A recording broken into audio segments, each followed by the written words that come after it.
Okay, ladies and gentlemen, if I can have your attention. In case you didn't know, this is Priya Tahiliani.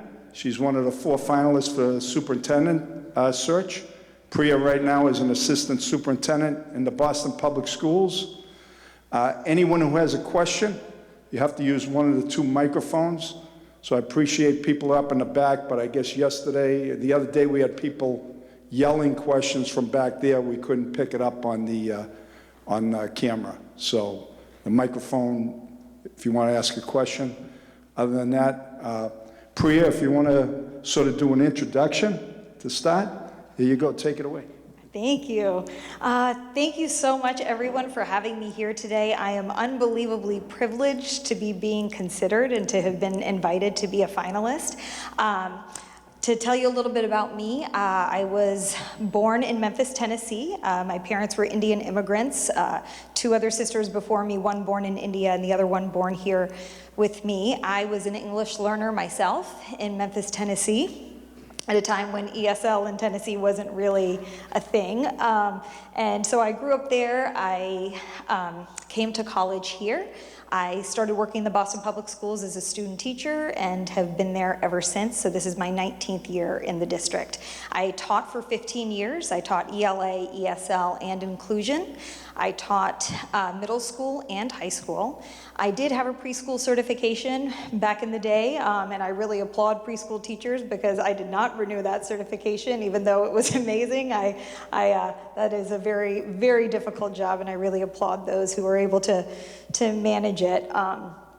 And so now I entered into school administration shortly, and then came here to came to the Office of English Learners in district administration, which is where I am now. In the Boston Public Schools, just to let you know a little bit about the Office of English Learners, in Boston, we have 54,000 students, 26,000 of whom are former and current English learners. We have 120 schools, and our English learners are spread throughout all those schools, getting services in a multitude of different ways. And so in our department, we oversee a number of different teams that do everything from supporting the instruction for English learners to translations and interpretations for the entire district. So that's a little bit about me, and I really look forward to hearing from you, not just today, but also I know that our resumes are posted online, so if there's anything you don't feel comfortable asking me here or don't get a chance to ask, please feel free. My email is right on my resume, and I'd love to hear from people.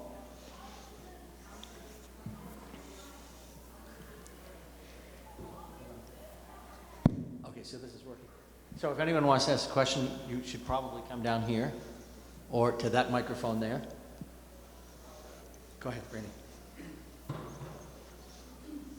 Good afternoon. Nice to meet you. There are several management styles. Could you talk about your management style? Yes, so I have a very collaborative management style. I like to communicate and like to be communicated with. I don't think there's any such thing as over-communication. I think it's really important. For example, in the position that I'm currently in, when I entered in the Office of English Learners, at central offices, there were a lot of people who had been there for many, many years, and I think it's really important to tap into the knowledge that they have, which is why I believe that there needs to be a lot of collaboration and communication so you can really draw on the expertise of the people who've been there in the role doing the job for all of that time. And then I really like to also engage with multiple stakeholders. I think that's extremely important as well. Relationship building, it's a lot of the same things that I think are important even in a classroom when I was a teacher, is making sure to build relationships with everybody that you are working with and making your classroom and even your team and the environment feel like a community, which is something that I feel like already here in Everett you already have established. So it would be my hope to be able to join into your community and be part of it.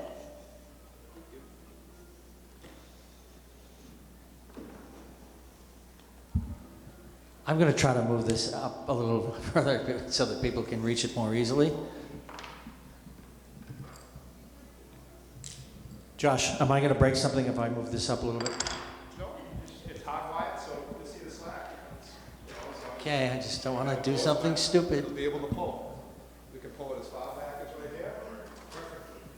And as close as that. See, now it's on. Hi.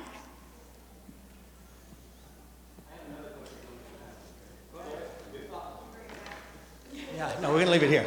Okay, so Priya, I'm going to ask you a question that you were already asked today in meeting with the assistant principals, and the subject also came up at the Cavarian School when you met with the teachers there.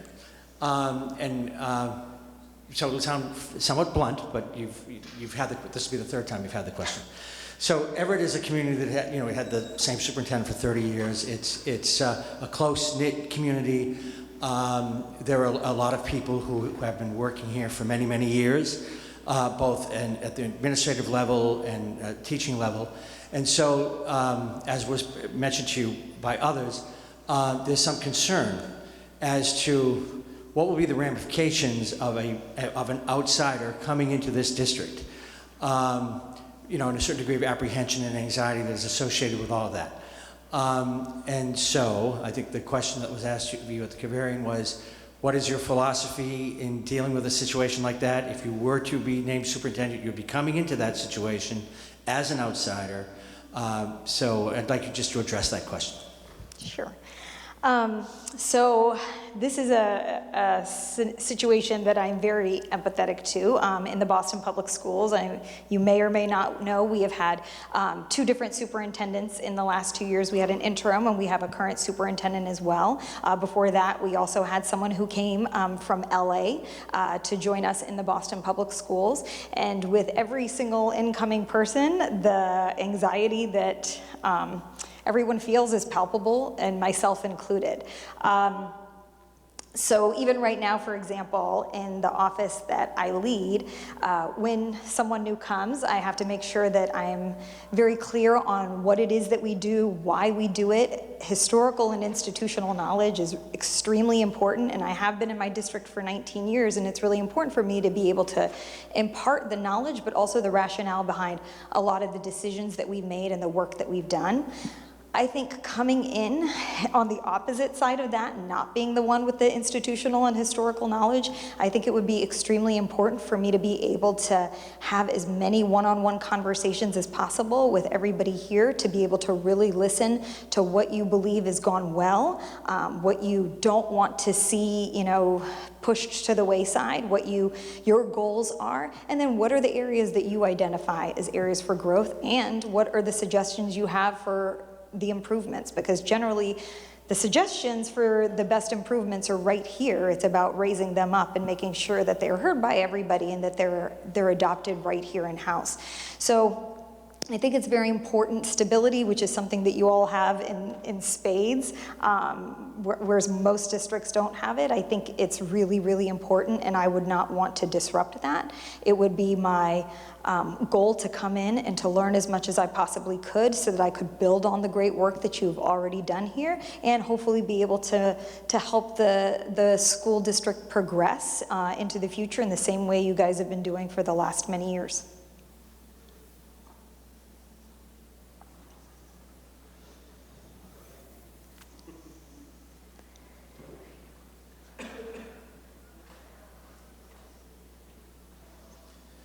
Just so you know, I asked the same questions to Todd on Monday. We know that when people are happy at work, they do a better job. Let's say as superintendent, so the climate. Let's say that you hear about a school that the climate, it's very negative, they're encountering problems. As superintendent, how would you address that? What would you do? So first is it really depends on what the problem is as to how you solve it. So the first thing I would want to do, and one of the first things I want to do in entering, and this may seem very ambitious, but this is what I would want to do and would believe would be my charge, is to be able to meet with all of the teachers and really hear from them individually. One-on-one, so that they could really, I know I've been a teacher myself, and I've been in a district with new administration coming in myself, and in order to really get, the truth and to get what people's motivations are and what their real concerns are in a real way, along with their suggestions for how to make things better, sometimes it's better to do it one-on-one. So first, I would want to be able to talk to as many people as I possibly could to figure out what is the trends here, what are the potential solutions that multiple people are suggesting, and then how we can bring about any improvements and change. And it depends on what the situation is. Is it a need for more training? Is it a need for further team building? Is it something very logistical, like, even sometimes the smallest things can break down morale, I think somebody mentioned today something about personal days, having to go through several different steps of a process in order to get approved. So even small things that we may sometimes take for granted, if you're hearing about them, then they're not really small things, and then they add to the quality of somebody's work experience. So I think depending on what I was hearing, not only as what is the concern, but what are people's suggestions for the solution, I think that is how I would identify what the solution should be and start working towards it.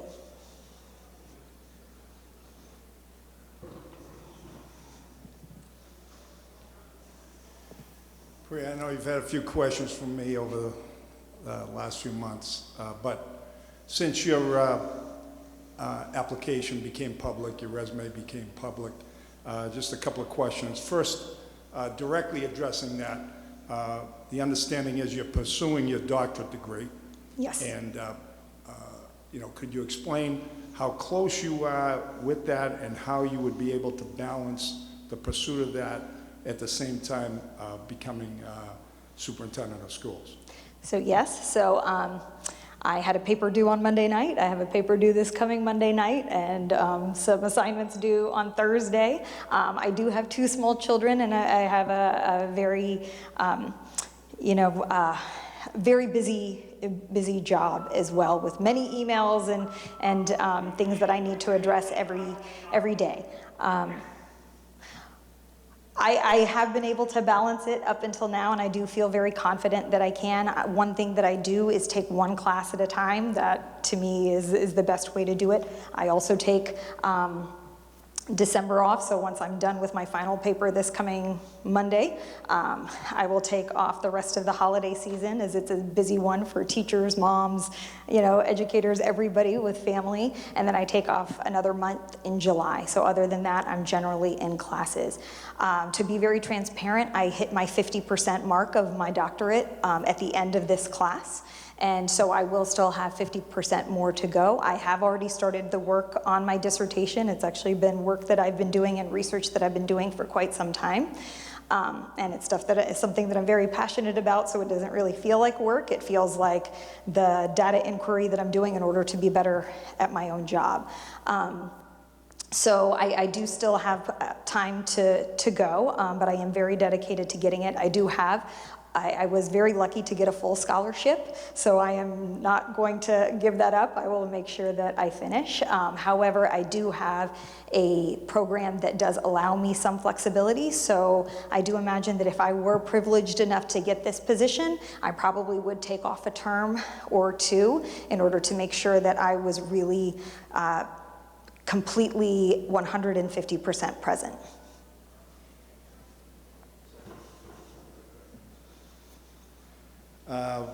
What I've recently found out, I think we told you at your initial interview, that Everett's kind of a political city. I've found that out several times over recently. Having said that, as superintendent and dealing with the politics here in Everett, based on your experiences in Boston, have you been involved in that kind of a situation, and how do you feel you would deal with that here in Everett?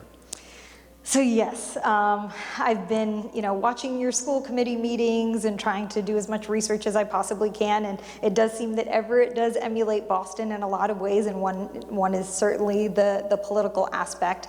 My position is definitely one that is very politicized. We have several different stakeholders that are not only, city councilors that I have to meet with, but, people from DESE as well, but we are also under a Department of Justice and Office of Civil Rights agreement in the Boston Public Schools that it is my job to oversee. We are also in an agreement or a consent decree with the Multicultural Education Training and Advocacy Attorneys. Both of those are for our English learners, for services for our English learners. So we have multiple stakeholders that I have to make sure that I am hearing and that I am working with collaboratively. I do believe that I am up to the politics of it. What I will say is, I taught for 15 years, and it's interesting because the politics are certainly hard, but I don't think anything is as hard as teaching. When you can manage all of the personalities in a classroom, manage all of the needs, manage all of it's like serving your stakeholders. It's like building relationships and trying to make sure that everybody's getting what they need and everybody's really hearing where I'm coming from as well. So I definitely feel comfortable with it. Another thing that teaching does that many of you know is it gets you a pretty thick skin, and so that also helps as well.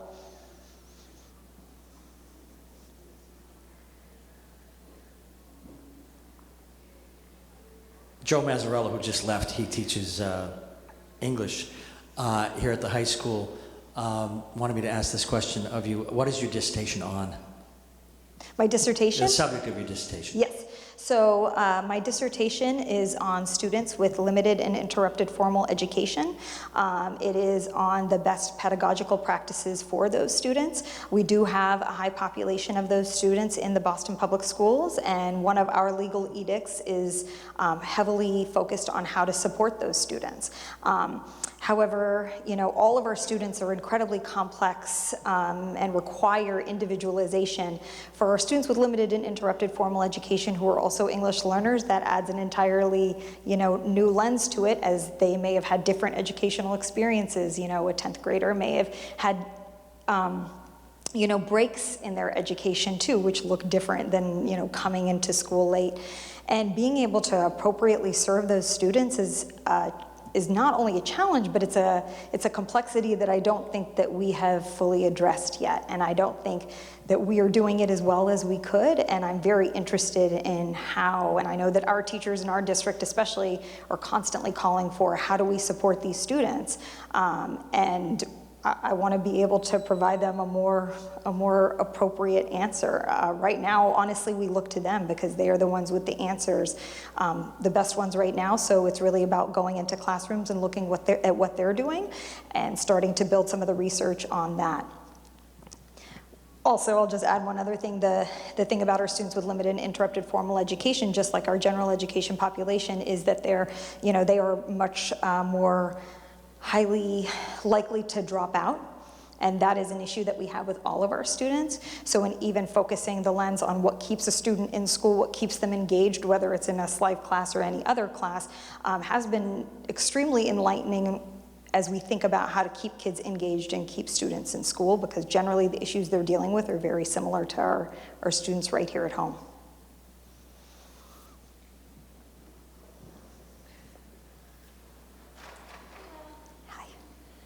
So this kind of piggybacks off of that question. I'm sure that you know that Everett, like Boston, has a very high population of students with SLIFE. I forget exactly what it stands for. I know you just said it. And an EL population as well. So what are some concrete, actionable steps that you've taken with Boston or that you plan to take to service our EL students and their families as well, to make language accessible to them and any services that they need? So in the Office of English Learners, we do oversee several different departments. We almost run like a mini district in and of ourselves. So, for example, we have a parent engagement team that's in the Office of English Learners that's even separate from the parent engagement department that's part of BPS. And one of the things that I think I'm most proud of the work that I've done over the last few years is the increase in parent engagement and access that we've been able to make, especially with a population where language is a barrier, and not only language being a barrier, but also just the norms of the interactions between families and educators is very different in the United States than it is in other countries. So even being able to explain and inform our families on what education looks like here and what their rights are and how they can advocate and how they can be a larger part of their students' education, and what are the ways in order to do that. And also, what are the ways in order to, you know, advocate for certain changes that they may want to see. So, so our parent engagement activities have tripled in size, even on a district level, and school-based engagement is already difficult, but to do it on a district level and to have, you know, so many people coming that now we're looking for different spaces in order to get our families there, I think has been really wonderful, because again, when a family is engaged and they're informed, then their student is engaged and they're more informed and they are more apt to do well in their classes. And so that has been one change that we've made that's been very important. Another thing that I have done that I'm also very proud of is that we have reappropriated our funds. So we receive a certain amount of funding in Title I dollars that are supplementary specifically for our English learners.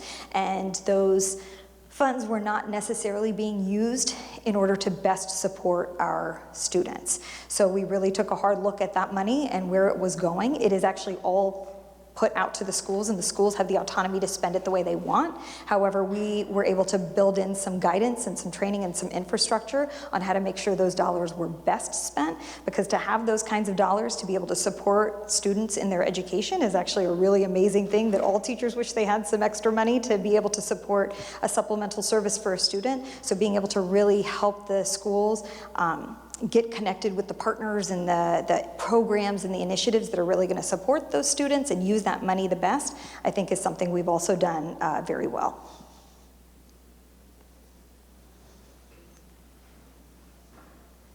I think this just might be a fairly easy question, but two quick things. First of all, why Everett? What made you look here? And then secondly, what are your long-term goals personally as superintendent in this system? So I've been in Boston. This is, again, my 19th year in Boston, and I do love being in an urban environment, and I love the demographic of not only students, but families that we serve.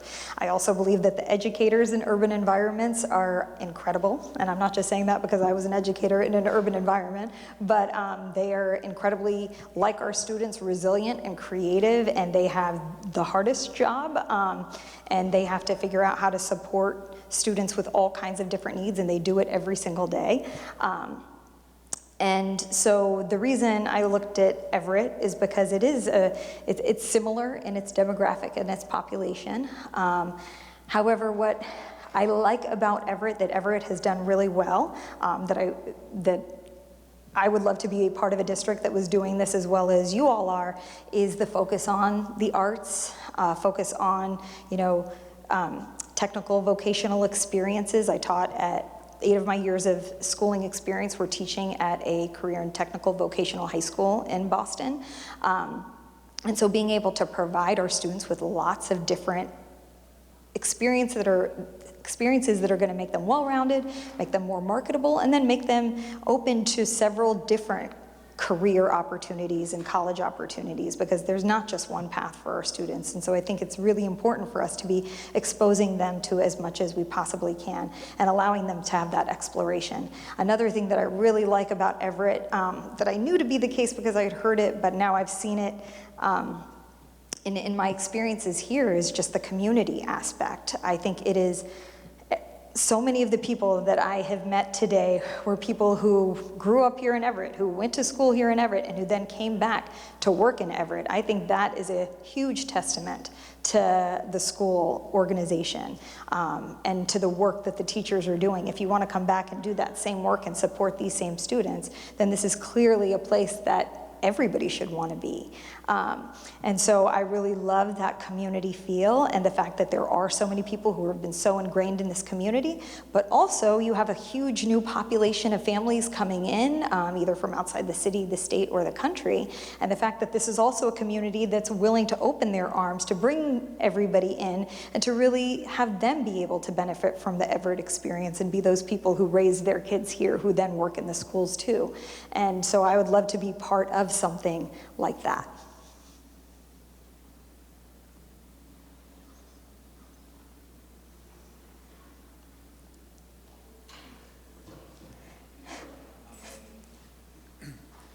My next question is about decision making.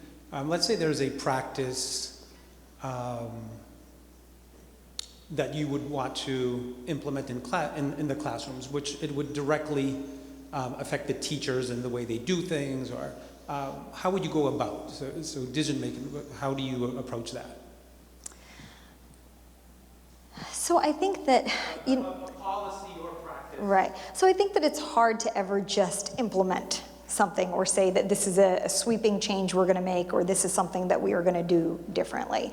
I think, especially as having been a teacher myself, I know what those conversations could look like, and somebody can tell me what they want me to do or tell me what they want me to use, and I'm going to go back into my classroom and I'm going to do what I think is best for my students. And so being cognizant of the fact that you can't just say something, it has to be something that is what's right and something that everybody believes to be what's right for students. We actually got a very interesting question from a student today about what his experience was like when he first entered Everett as a student who wasn't able yet to express himself in English. A high schooler, so definitely, harder when you're at the older grades to learn another language, but then also harder when you're in classes with, students who are learning high grade level content that you can access or that you are able to do, just not able to express in English. And it was really interesting to listen to that experience, and he was saying how there were certain experiences or interactions with teachers that he had wished had been different. And asked how I would address that. How could I help make those interactions with teachers different? And my response was that, I would want for teachers to be able to hear from. So we have similar issues in Boston, and I think what's been really important is for before any trainings or professional learnings is to be able to really hear from the students themselves and have them explain their experience. Because I know for myself, I was an English learner myself, and yet even when I first started dealing and teaching with students who had very, very limited English, it was crippling. It's you are more intimidated than they are. You don't know how you're going to be able to support this student and really engage this student, and no teacher wants to feel like they're not going to be able to instruct a student. And so a lot of times what they may be viewing as a lack of care or a lack of support is really just, again, that barrier, that language barrier, that communication barrier. And I imagine that the words he was saying about how he had been feeling were things that he had never actually expressed to the teacher, because I feel once he had, then that would inform the practices in the classroom and would inform maybe even just the body language that we have that may make us appear more standoffish. And so I think that basically what I'm trying to say is that you can't, I don't think you can just make a change or say a change. If you want there to be real, true, meaningful change, then it needs to actually come from a place of authenticity, and it needs to come from a place that is student-centered. And if it's going to be student-centered, then it should be students too who are helping voice and drive that change.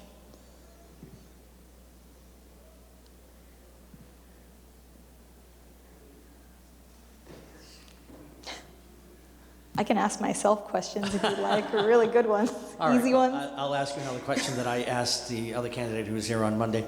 In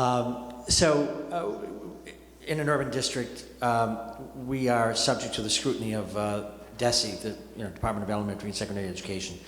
And so I'm a union guy, and I'm on the board of directors for the Mass Teachers Association. There's a discourse that comes out of some corners, that believe that our students are over-tested. And that too much emphasis is placed on the score. DESE has tried to change a little bit their accountability system, placing emphasis on social emotional learning and tardies and graduation rates and all these other things, but they still, in their accountability system, privilege the score on MCAS. It becomes an issue, obviously, for districts like ours. I don't mean Everett in particular, but I mean urban districts where you do have a large ELL population and you have a good deal of poverty. How would you address that situation? What's your philosophy? How do you think DESE is handling it? Do you believe that we do place too great an emphasis on testing? And even if we do, as a superintendent, you're constrained by that. You do have to respond to the mandates that are placed on you. So I'm curious to know just what your ideas are with regard to all that. So I was very encouraged by some recent meetings I've been at where the new commissioner has addressed everybody and spoke about a time, he remembers the time before MCAS came, and how while he may not be the biggest proponent of MCAS, he doesn't want to go back there either. Maybe that's not the right place to be either. But we have also gone to the whole other side of the spectrum in this over-testing. And it's not just the testing, it's the fact that there's now an emphasis put on the scores and not an emphasis put on authentic, integrated, cross-content learning. And so that the learning that the students are doing, they may be performing better on MCAS, but are they actually learning more? Are they having real-life, authentic learning experiences in their classrooms that their teachers get to collaborate on and actually plan, that the teachers are excited about, and that the students are excited and engaged in? No, I think we're just getting better at testing. And so I think that what my charge would be to be able to, in the capacity of a superintendent, make sure, of course, that we're being accountable to student outcomes, but those student outcomes should be based on our performance-based tasks and should be based on authentic learning. The teachers should have common planning time in order to create really robust activities and tasks for our students that are going to eventually translate over to the MCAS, but that shouldn't be the focus. And I think also, it's the job of somebody who is in a role like this to be able to say, okay, if we are doing a massive focus on authentic, integrated, cross-content learning, and as with everything, there's a learning curve, and so sometimes you can see, we see this especially when we move to dual language programs, a slight dip in scores because we are trying a completely different pedagogy that is not going to translate directly to the MCAS. So I think the job of the superintendent is to advocate for their district and to advocate for what should be being assessed for the students, making sure that they are bringing to the table how amazing their school district is, inviting people from DESE in to see what it looks like to be done right and what the numbers on the page are and how they compare to what's actually going on in the classroom, to then also use that to advocate for change on a state level. Because I do think, I appreciate that there have been changes in the accountability system, but I think there are other changes that I see and that I know even the commissioner has seen that need to be made, but I think we need to be doing both. I think we need to be focusing on real learning in schools and then focusing on making an accountability system that reflects the real learning that's actually happening in our schools. I'll follow up on Mr. Leahy's question then. In a district like Everett, a significant portion of our funding, of course, doesn't come from us. We get a lot of state and federal help, and all of that money comes with strings. So balancing an open-minded attitude with funding requirements, how do you plan to handle that in a district like Everett? Yes, so that is a very large part of my current job. So in my office, the funds come from Title III and Title I. And so all of our funds a very small portion of the budget for my department is general funds that come from the district. So pretty much every single dollar we spent, we have to account for not only with our internal grant system, but also with the state. So we are constantly having conversations with them about what can, what can't, what's the best way to use this money. And it has definitely been a learning process to figure out, okay, if these are the resources we need and this is the outcome we need, how can we make sure that we are filtering the appropriate dollars to those resources? And what I found, at least in my own department, is it really was just a puzzle, making sure that we are more appropriately allocating the appropriate funds to where they could go, not spending general funds on something that should actually be something that should have been Title I or supplementary all along, and not for certain using Title I and Title III funds to supplement for what we should be giving to our students as a general core need. So I do believe that that's a huge part of leading any organization, is making sure to be very clear on what the budget is and where every single dollar is being spent so that you can be more efficient in your use of it, because a lot of times it's just about efficiency and prioritization of how you are spending your funds.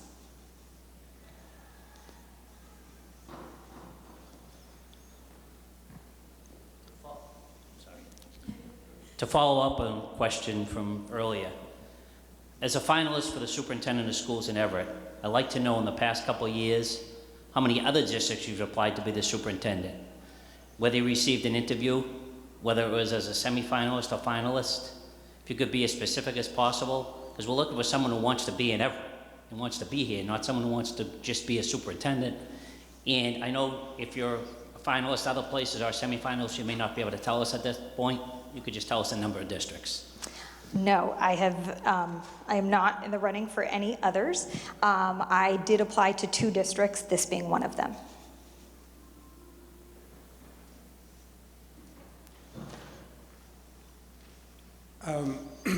2 answers ago, I just want to mention that you used the word pedagogy. Hats off to you, because I've been teaching here for 12 years and never heard the word come out of any administrator. So it lacks a lot, so hats off to you.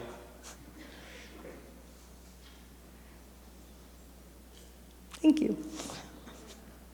Really sorry, but I don't mean to monopolize this, but I would like others. So I'm going to ask a question about EL, and I really have a lack of experience with this regard. I teach history, but I have EL kids in my class. We have, I think, at the high school over 400 out of a population of about 2,000. My impression is, and I'd actually like you to educate me on this, that some of the kids who are mainstreamed are really not ready. I mean, their level of English is not, it keeps them from accessing the curriculum, and it makes the teacher's job more difficult. In other words, I realize that there's testing and you get a score, and then that releases you from level 1 to level 2. Yeah. But my experience as a teacher is that some of the kids who are in my class really are struggling. And so is it a lack of resources that moves these kids along? In any particular district or any particular building, or is that the way it is, and is that the philosophy that it actually they should be mainstreamed in this way, and that's the easiest way for them to learn the language? I'm curious to know. So, and I think I would suspect that some of the ones that you even believe to be ready to access based on their social language and their social fluency are actually academically still not ready.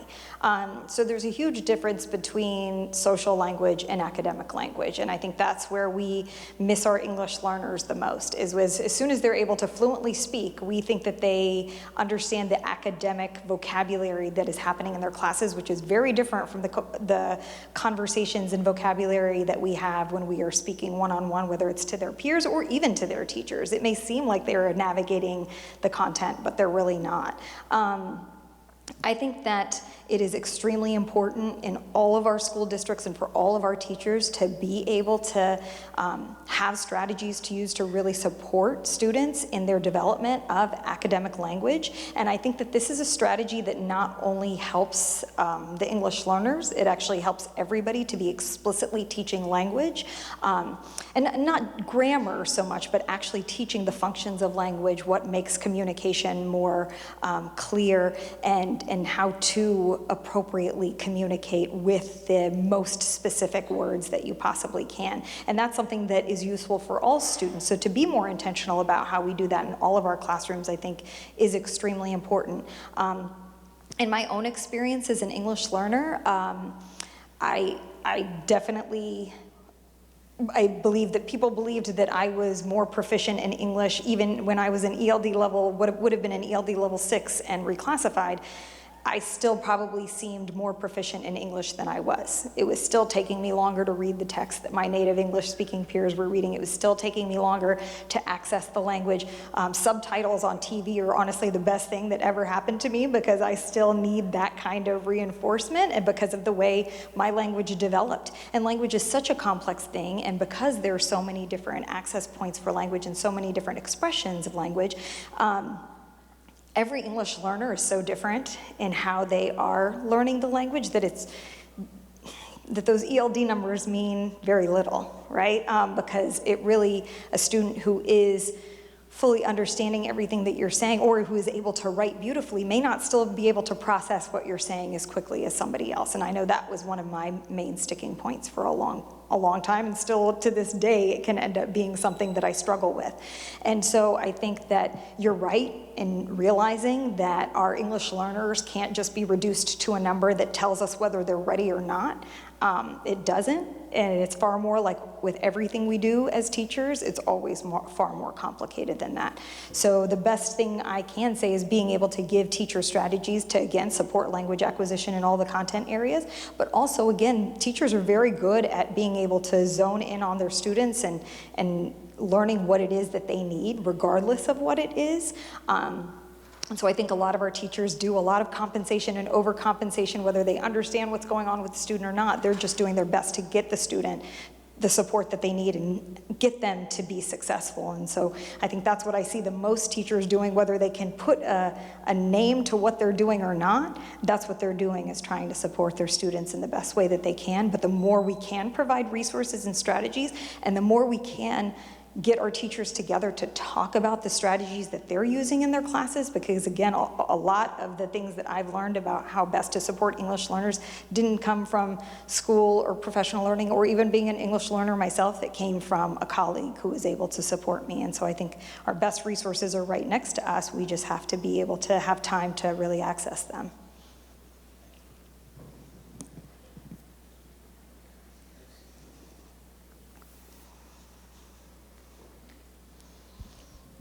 What's the most significant conflict or challenge you faced, either as an administrator or personally, within a human resources context?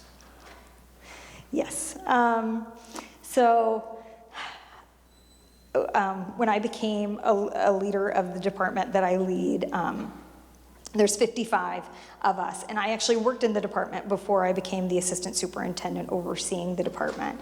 And under the previous leadership, there was there were very stringent rules about, flexibility in hours, or when you were coming in, and there was a lot of late nights and late hours, and a lot of blackout dates for vacation, things like that.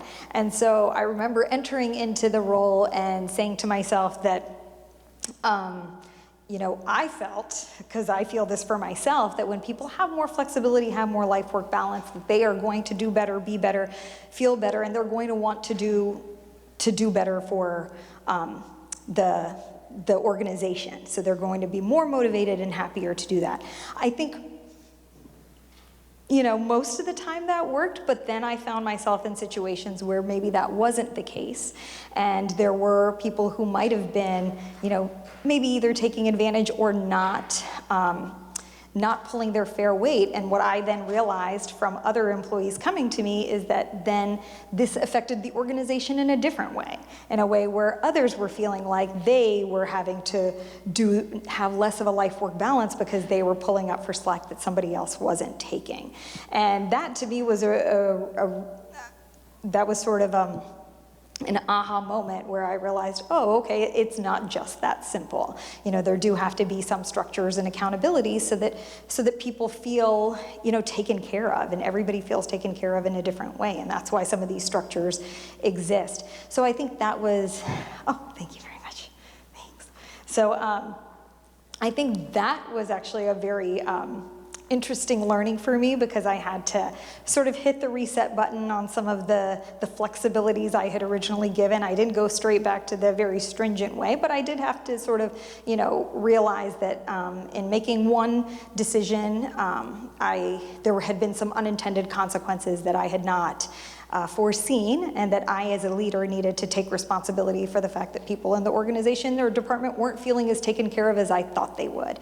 And so that was definitely, from a larger organization and leadership standpoint, leading the employees in the department, that was a huge learning for me.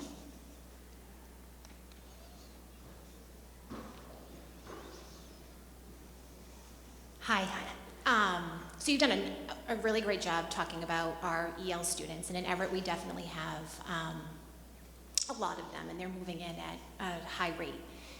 But in Everett we also have students that have a lot of social emotional needs. We have a behavior program. We have a therapeutic day school. We have our gen ed kids. And then we just have the life within Everett Public Schools. So as a superintendent, what will you do to guarantee that everybody has access to rigorous, high-quality education? Because you're doing a great job talking about our EL population, but there's still everybody else. So we just want to hear your ideas in regards to what will you do for everybody within Everett Public Schools? Absolutely. And so when I started my teaching, I did start in purely general education classrooms before I entered into ESL and inclusion. And so when I do speak about English learners, it is from a place of passion and from understanding of being one myself, but it's also because that is the mini district within BPS that I oversee. And in running that organization, it's been like running anything else, is really figuring out, okay, what are the systems that are in place to serve the students and how can we make them better, how can we make them more accessible? So on a larger scale, if given the opportunity, I feel that I would look at it in the exact same way, which is how are our students being provided access to all of the things that they should be being provided access to? How are we giving our teachers the tools and the instruments and the time for collaboration that they need in order to best support all of our students? And again, I think that that information is going to come from the teachers especially. I think, like I said before, one of the things that you all have done very well is making sure that even with, budgets that are constantly being cut in districts all over, that you're still maintaining a focus on arts, that you have AP classes, that you have, you were actually establishing programs like the CTE program. So you were actually moving forward in areas where some districts are cutting costs. And so I think that being able to see how I can support and make sure that that is only getting better, and that all students are being able to be provided access to all of the different kinds of well-rounded experiences that they want to have and that keep them engaged in coming to school and keep them doing well in all of their classrooms.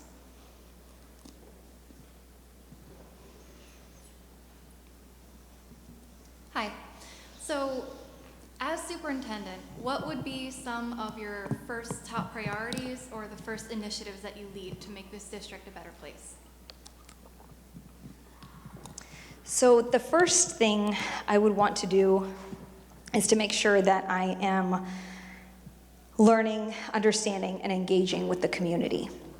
So there wouldn't be any sweeping changes or any changes or changes for the sake of change, because I do not believe in that. I do believe in making sure to really understand what is going on in the district, what is working well, and how we can build on that. And then also, like I mentioned before, identifying what the areas are for growth and how we can progress and how we can change and move forward. So I think my first job would be to be able to talk with all of the teachers, to be able to get real honest feedback about what they're proud of that they've been able to achieve, what they are hoping to be able to achieve, what the barriers are that are keeping them from being able to be the best they feel that they can be, and making sure that people are feeling like they are empowered to not only voice what it is that they think is going to make this a better school system, but that they're also empowered to be able to support in making those things happen. A lot of the best initiatives that I see or that I even feel like I've led were because they were coming from the teachers themselves, who were able to support in figuring out not only the what, but the how. And they could always best articulate the why. So I think my first job would be able to have those conversations and engage with everybody in a very meaningful way, because I would want to make sure that, again, this is a very tight community and I want to be a part of it. So I wouldn't want there to just be change for the sake of change and be inadvertently driving people away, when what we really want to do is keep the community stable, keep it intact, and grow it.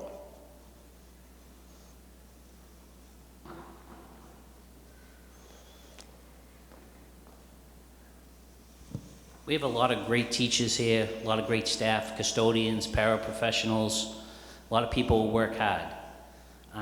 You said most of the budget for your department in the Boston Public Schools comes through Title I and Title III grants. Can you tell us approximately how much that is overall? I know Boston's a large district. Our budget is approximately $85 to $90 million. Probably will go up with this new Student Opportunity Act. We'll have significant dollars to spend. Our biggest problem in Everett is classroom overcrowding. and we have no more space to go. So how would you use that extra money where we're not able to, you may not know this yet because it's first day in Everett, but we're not able to open additional classrooms because of lack of space. In the original job application, it called for experience with school finances and budget and experience with capital projects. Can you tell us any capital projects that you may have been involved in? Thanks. So yes, so a lot of the same challenges that you're dealing with in Everett are similar to the ones that we deal with in Boston.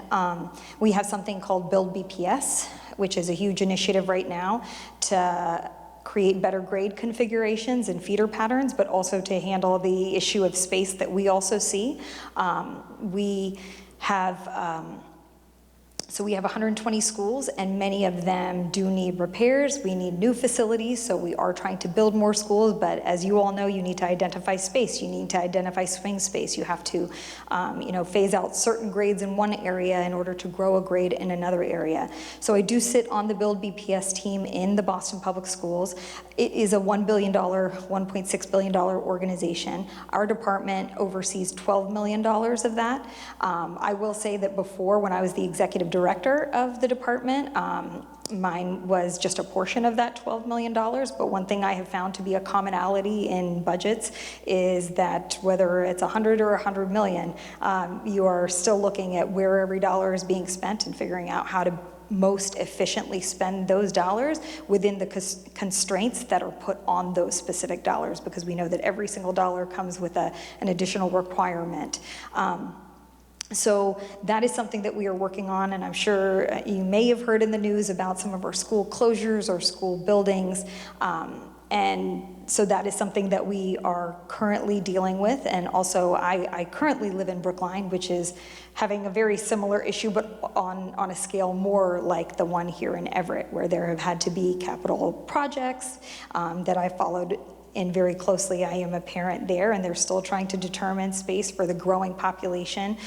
They've had swing spaces identified, so we've been going through a tiered process of where students go to a school, and either the school is renovated, expanded, or we're identifying spaces for new ones. But it's still, I sit on a committee right now where it's still a very real problem, and even with the long-term plan that we had created that we're almost at the tail end in with the high school, we're still now finding more students, and now what? And so, so I think that it is a very complex issue in every school system, and I think one thing I will say is you guys have done a beautiful job making sure you have wonderful facilities for your schools. You clearly have a lot of expertise right here on how you handle not only your finances, but how you handle these capital projects.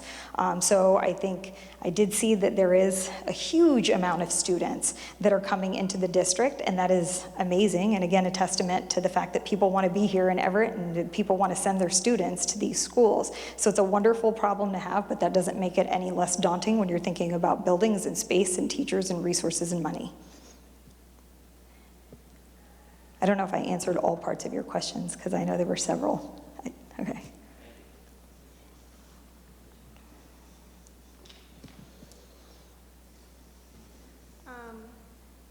So for many years, in my experience at least, the climate and culture of the district has not given teachers autonomy and within our pedagogy, and in some ways has even discouraged innovation, collaboration, creativity. And I know you've talked about that a lot and how important it is to be speaking with teachers that are on the ground level and know what's best for their students.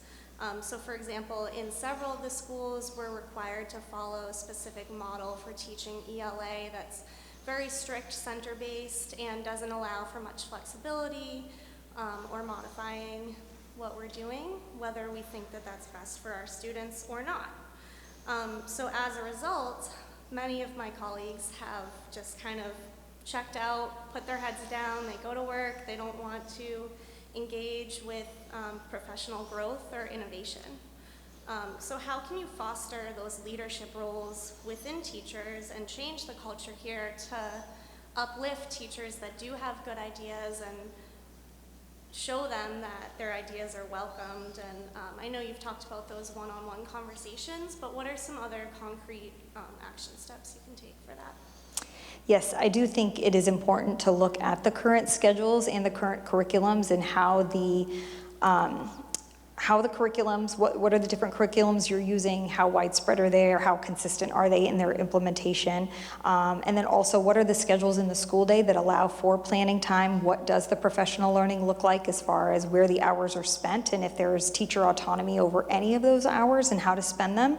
So I think first being able to get a clear landscape of what all of those things look like is really important before making next steps in order to make any improvements. So, for example, I do believe very strongly in common planning time. However, I also worked in a vocational school where I know that common planning time is very difficult logistically to plan. So what is a way that we can create that in the schedule in order to have teachers have the ability to enhance what they're currently doing in the curriculum? And I think that's what's most important, is I do think that teachers need to be able to be empowered to use their creativity and to really plan with other teachers. Some of the most meaningful experiences and I think the most effective teaching I ever did was when I worked in a vocational school and I was working directly with my vocational colleagues, and we were making sure that the skills that they needed to be transferred into the vocation were actually being emphasized and taught in ELA and ESL. And I worked in the Construction Design and Transportation Academy, so that was in conjunction with our carpentry and our facilities management, our sheet metal, and our auto tech. And I felt that that was the most important, because then those also became real learning experiences for the students where they realized, oh wait, this is really important for me to know. This isn't just me reading a text to read a text. This is really going to apply in my next class for a job or a career that I'm actually interested in pursuing. And so I think it would be really important to make sure that there is the structures in place for teachers to be able to voice what they want, to be able to really thoughtfully plan together what they want to do to enhance that curriculum, so that they do feel that, you know, the whole reason you got into education, the whole reason I got into education was to be able to support students, and no one curriculum is going to do it anyway. You have to make 20 different changes to that curriculum to reach every single student in that classroom. And so to be able to really listen to the teachers about what is the best way to do that and how we can give them the time and the space to do it and to share it with their peers. Time constraints. One last question, and then we'll let Priya wrap up before we go to the public session. All right, so, sorry. Oh, okay. Well, this is just, the really quick question. All of this collaborative and talking to teachers is wonderful, but ultimately you're going to have to make the decisions. Should that decision sort of contradict or not be a comfortable one, how do you plan to address that? Like, what's your plan for implementation of decisions? Right. Yeah, so that is definitely, that is something I have to deal with pretty much on a daily basis. I'm very often making decisions that, considering the number of stakeholders we have, that somebody is not going to agree with. So I can't always make everybody happy, and at the end of the day, the job of a leader is to take all of that into consideration and make a final decision so that they can build the structures and put the budget in place in order to implement.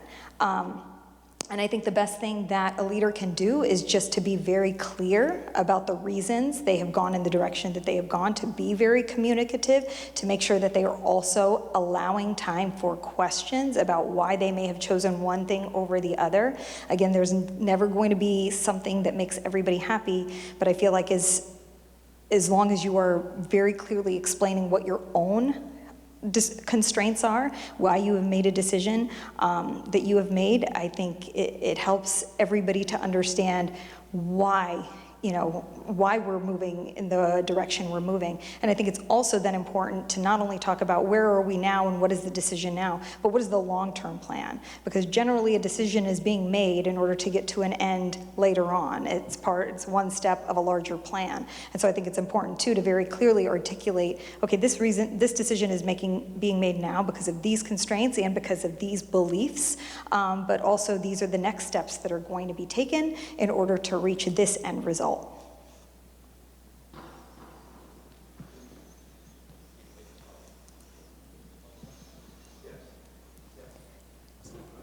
Priya, if you want to just sum up, and so we can have a little time before we come into the public session. Yes or no question? schools, have you ever experienced, not you, but the district, mid-year layoffs due to budget? Mid-year layoff, to your knowledge? So we are heavily unionized, and so even if, so no, not for our unions, because they're on a year contract. In positions that I'm in, it could happen, because oh, right. All right, I just want to thank you all so much again for being here after your work day to ask such thoughtful questions. My resume is on the website and it does have my email address on it, as I mentioned earlier, and I really do invite you to reach out to me if that's allowed. I'm not sure actually if it is allowed to reach out to me and ask questions, because I would love to answer any of them. And I know that there are a lot of difficult questions here in this district, and I appreciate those of you who've been able to put them forward, but I know that there are more to come. And more that may need to be asked in a different venue. So I really do appreciate you being here and for inviting me. And I, again, regardless of what happens next, I'm so honored to have been able to be here and to even be part of your community for this day.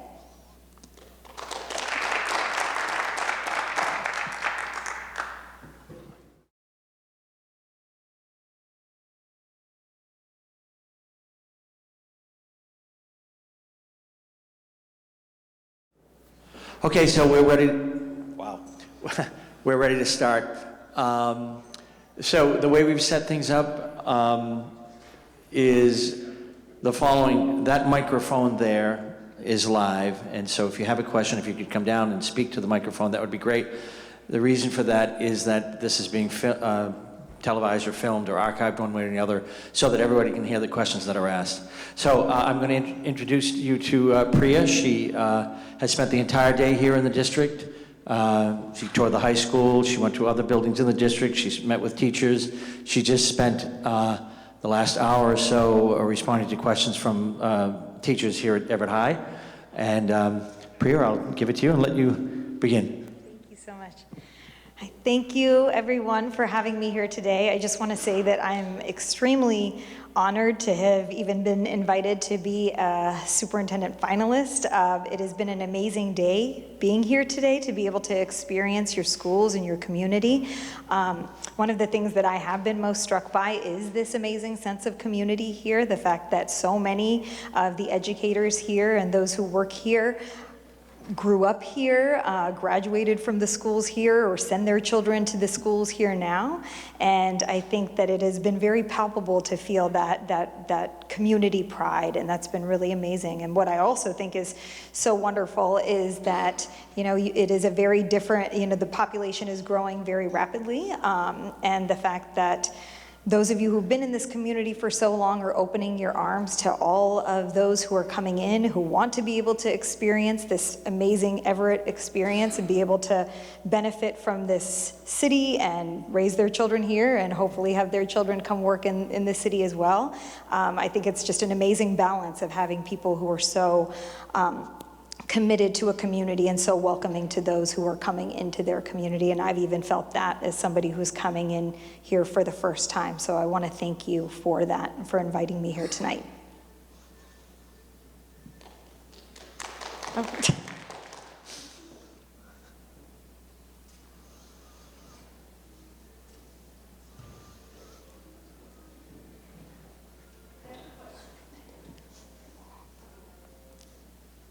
So in preparing for your interview, I'm assuming that you were on our website in order to get a knowledge base of information about the district and what we have going on here. So my hope would be that perhaps you got a chance to review the district and the school improvement plans. In the K-8 buildings, I'd like you to tell me in the audience what your first order of business is with the K-8s in order to move the district and school along. So I think it's very important coming in because yes, I definitely have read all the literature and looked at the presentations. I've been watching your school committee meetings and watching every bit of, YouTube is a wonderful thing. It can also be an awful thing, right? But I've been watching everything I possibly can online to better understand the community. But I think what has been most beneficial is actually being here today and being able to experience it for myself and to actually talk to the educators about what they believe to be going on in the schools. So if I were to come in, my first order of business would be able to engage with the educators in the school system and then as many stakeholders as I possibly could. It may seem like a very grandiose plan. However, we're coming from a very large school district, and it is actually amazing how many people you can talk to one-on-one. And it would be my charge to be able to have as many meetings with as many teachers, hopefully all of the teachers as possible. I would like to do that individually and then also do that with as many community members or stakeholders as would be willing. I think that people have raised some very tough topics and challenging conversations even here, but I know that there's always a level of feeling guarded to really talk about what it is you want to talk about unless you have some one-on-one time to be able to really express what you believe is going well, what you don't want to see touched, what you only want to see enhanced, and what the areas of growth are. So I feel that it would be important first, wouldn't want to come in to make any grand sweeping changes or charges that are different to what's already been planned. I would come in, I would want to meet with everybody, talk with them. I would also want to see when they identify areas of growth, what are their suggestions for solutions? Generally, the best solutions are right here in the district with the educators who are here, and it's just a matter of raising those voices up, making sure that those trends are identified and that they are even empowered to implement those improvements to the system. So I think it's really more about determining what is already going on, what is working well, how it can be enhanced, and then what are those areas of growth that can be improved, and what are the ideas right here in this district for how to improve them. If I can follow up, the purpose of the district improvement plan is to outline specific areas of improvement that will be made. So you don't have to ask any questions. So I wonder if you identify any particular area that you see in the K-8 that could use the help we can. You mean as far as test scores and what I saw in the accountability? Because there were many different areas as far as the plan, so I saw that there were many plans as far as the capital projects that you need to embark upon, that you have many different, you have class oversizes that you need to accommodate, that you have these beautiful buildings that you've built, but that you have so many students in the district that are coming in, and I think that's a wonderful thing that you need to be able to accommodate, so how to support them. And then I know that there is some work being done on your science curriculum and your support for students. But again, I think those improvement plans have been set out, and those are the plans that are in place. I feel it would be my job to be able to support the implementation of the plans that have already been set out, and to be able to support moving forward and to make those plans better, to make sure that they are actually reaching the root cause of what an improvement needs to be, how they're going to improve student outcomes, and what the plans are going to be moving forward. They've already been approved by the school committee? Yes. Okay. So I'm just asking you to identify one area that you saw in the K-8 buildings, not peripherally, in the classroom, curriculum, any activities that maybe we need to improve. Did anything strike you as needing your attention? From the visits or from the improvement plan? I'm sorry. Not the visits, because you didn't get a chance to go around to all of them. Right. Oh, I'm sorry. So I thought you just said visits. Plan. So just the improvement Yes. plan. Yep. So, I mean, I definitely saw areas where there needs to be improvement. I'm sorry if I'm misunderstanding your question. Yeah. For details on the actual improvement plan? No, I mean, I did not actually like memorize every part of the plan. No, definitely I didn't, I apologize. But I did see that there do need to be improvements made and that there have been plans laid out in order to make sure that there is more, robust curriculum. You just mentioned centers, and I did see that when I walked into the classrooms.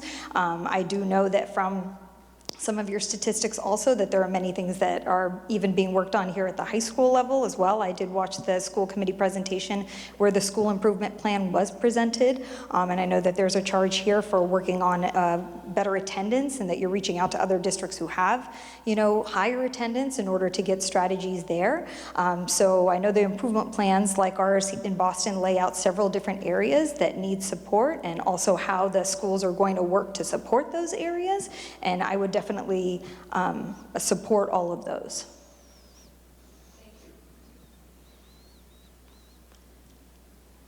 Hi, and thank you. Could you share your philosophy on restorative justice? Yes. So we do run restorative justice circles in the Boston Public Schools, and I think like with any other any other work or initiative, I think it's always about the actual implementation of it.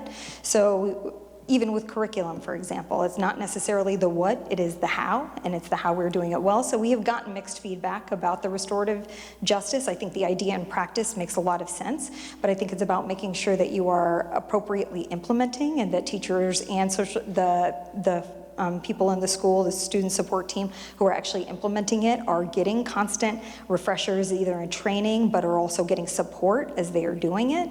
Because that's where I feel that when I hear, sometimes not as great feedback about it, that it's really about the actual implementation and people feeling really, prepared to launch the restorative circles and feeling empowered to do so in a way that feels authentic to them, but then also being able to call on support when they need further support to do it better.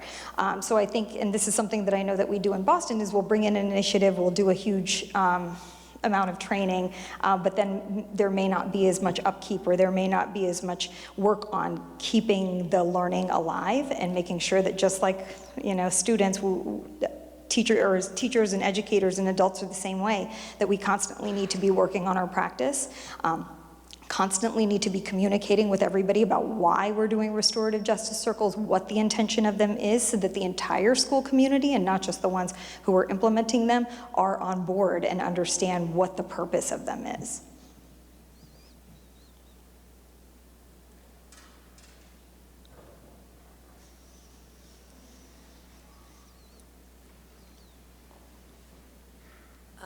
As you probably know, since you have been looking at our data, one of the largest population growth in our district is English language learners.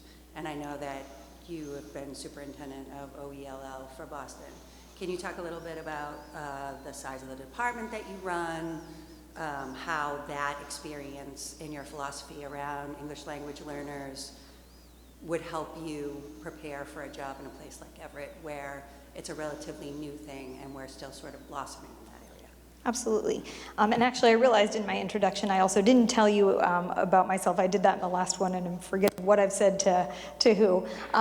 But I am an English learner myself. I grew up in Memphis, Tennessee. I'm one of the more than 50% of English learners that are actually US born. So my sisters were born, or my sister was born in India, but I and my other sister were born here. Still, we did not speak English at home, so I started learning English when I went to school. I grew up in Memphis, Tennessee, and at that point too, ESL was not actually a thing. Especially not in Memphis, so that educational experience was a really interesting one, and that was when I really learned how amazing educators are, because even though ESL wasn't a content area, that did not mean I didn't have educators who were constantly trying to attend to my needs and get me what I needed in order to succeed. And that's what made me want to be an educator, is because even without those pedagogical practices, we had people who were really trying to just get me what I needed in order to be successful. So I came here to go to college to be a teacher. I entered the Boston Public Schools as a student teacher, and I am now in my 19th year in the Boston Public Schools. I taught for 15 years. I taught ELA, ESL, and inclusion. I taught 8 years at the middle school level, and then I taught for 7 years at the high school level and a technical vocational high school. I did enter school leadership for a short time before coming to the district, and now I'm the assistant superintendent for the Office of English Learners. It has been a great joy to be able to lead this department. It actually runs like a mini district. So, for example, in the Office of English Learners, we did have 5, we now have 6 different teams. And for example, we have a parent engagement team that is in the Office of English Learners, even though there is a parent engagement team that is, or a parent engagement department fully in BPS, but in the Office of English Learners, we have our own parent engagement team. We have our own instructional team. We also run all the translations and interpretations for the department. We have a budget and supplemental services team, an equity and accountability team to make sure that our students are receiving their requisite services. And we also do all of the assessment for our English learners, whether it's access or incoming assessment for our newcomers when they come in and need to be identified for language. So in this role, it has been really wonderful to be able to sort of apply not only my own experience as an English learner, but also in being an educator of English learners to really support our students and the programs and the supports that we have in Boston Public Schools. I think even though we do have a huge population there, we still also, like Everett, are still learning and perfecting and could be doing better for our English learners. And then we also, just like all of our students, there are also populations of those English learners that are very different from everybody else and need specific attention. So for example, our students with limited and interrupted formal education are an entirely other focus that we have right now on how to better serve them, because we haven't fully perfected it yet. So I think that what I bring to the table is that knowledge, and not only in being able to oversee the department of the Office of English Learners, but also just the thing that has helped me the most in my current position is having been a teacher in the district for 15 years first. So even being an English learner myself, I didn't even know what I was experiencing until I was a teacher who was then having to support a student who was experiencing it. Those are two very different things. And so then to be able to transfer that knowledge and be able to impact on a district-wide level, to be able to make sure that our financial resources are aligned to the support that we need to be providing to students, to be able to make sure that the supplemental services and programs and initiatives that we are implementing are what are actually needed at the school level. And that's why when I talk so much about engaging people who are in the schools, it's because I do very much believe it's not about the what that's on the paper, it's about the how are we actually doing this in the classroom? What is the real life experience of this feeling like? Because I can put together an amazing plan on paper that's going to fall flat in a classroom. And so I think that being able to bring that knowledge into this has really made me very pragmatic about how to approach how we support all of our students and making sure that they are getting all of the support that they need, and that we as educators are also constantly educating and learning, because we still have so much to learn about what our students need and how we can better support them.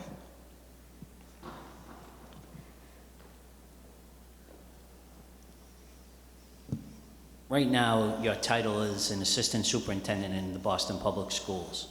On an organizational chart of the Boston Public Schools, could you tell me where that fits? Like, you know, superintendent, I believe they have multiple deputy superintendents. So where in the organizational chart you would fit? Today or last month or last year. So Today. So our organizational chart changes very much in Boston Public, and has so a few times over the course of the years.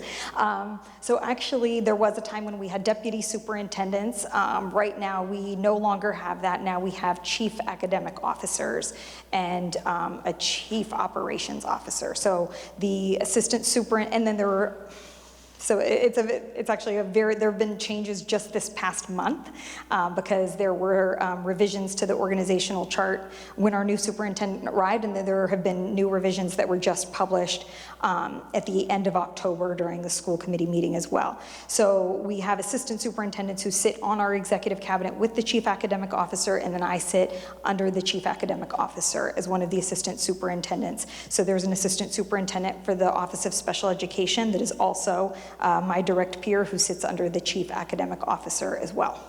So approximately how many chief academic officers are there in the Boston Public Schools?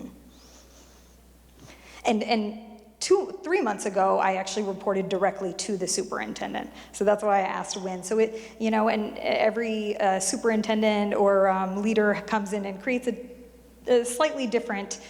Basically, the way I frame it is a communication line, right? So it's about who your next point of contact is. So at one point it was the superintendent, but now it is currently the chief academic officer.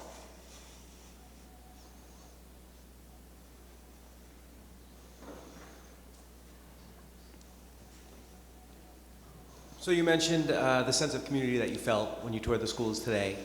You're not from here, and you've worked in Boston. How would you go about making yourself available to, or making yourself part of that community? It is an important aspect of academic life here. Absolutely, yes, and I think that what's great about this community is it's a community where when you're in here, you want to be a part of it, right? It feels like this is the right place to be and the right community to be a part of. The pride in the sports and the arts and your schools is so wonderful, and it's something that not a lot of school districts have, and so it's something that I'm really in awe of. So I think it is very important to me to make sure that I am a part of the community and always available. I know our new superintendent has come in and she has done a great job modeling for me what I would want to do if I became a superintendent, and that is to be extremely present, to make sure that I'm having as many community meetings in the beginning, being able to meet with as many of the stakeholders as possible, be able to talk with all of the teachers, and then once I've been able to, get myself, situated, then to also really start to ingrain myself in the community the way everybody else here has. So it would be my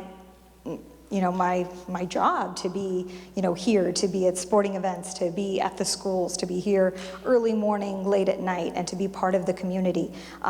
It is obviously presumptuous this early on, but, my husband and I do live in a 2-family and are looking for a single family. So, but obviously I wouldn't make that decision now. But, we have started to explore what our options are. One thing I will say is that the idea of commitment and community and loyalty is extremely important to me, and that's why I've been in Boston Public Schools for a long time. And so while it would be my unbelievable privilege and honor to be invited to come here, it would definitely pull at my heartstrings too to be leaving Boston. But what would be exciting was to be able to be part of a new community that I would hopefully then be part of for the next 19 years, as long as they would have me.